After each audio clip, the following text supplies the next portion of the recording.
Hello guys, এই দেখুন mushroom রান্না হয়ে গেছে। প্রথমে আমি আমার ভাইকে খাইয়েছি। ভাই কেমন হয়েছে?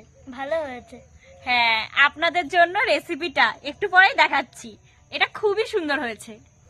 একটা মিক্সিং জারের মধ্যে একটা টমেটো কুচি করে, লঙ্কা দু একটা আর দুটো তিনটে রসুনের কোয়া নিয়ে স্মুথ একটা পেস্ট বানিয়ে নিলাম, ঠিক আছে। তারপর তেল গরম হয়ে গেলে জিরে ফোড়ন দিলাম। জিরেটা গরম হয়ে গেলে আমি কুচি করে রাখা পেঁয়াজ কুচি দিয়ে দিলাম। পেঁয়াজ কুচিটা হালকা করে ভেজে নেব। তারপরে ওর মধ্যে স্মুথ পেস্টটা দিয়ে দেবো, যে পেস্টটা করে রেখেছিলাম, ঠিক আছে। দেন যত রকম মশলা আছে আমাদের বাড়িতে, যেরকম লঙ্কার গুঁড়ো, ধনে গুঁড়ো, হলুদের গুঁড়ো, জিরার গুঁড়ো, একটু চিনি, লবণ, সব কিছু এর মধ্যে দিয়ে দিলাম। এবার একটু কষিয়ে নিয়ে মাশরুমটাকে সেদ্ধ করে রেখেছিলাম, ওই মাশরুমটাকে দিয়ে বেশ একটুখানি অল্প হালকা জল দিয়েছি, ওটা দিতে বলতে ভুলে গেছি। জল টল দিয়ে কষিয়ে নিয়েছি, হয়ে গেছে।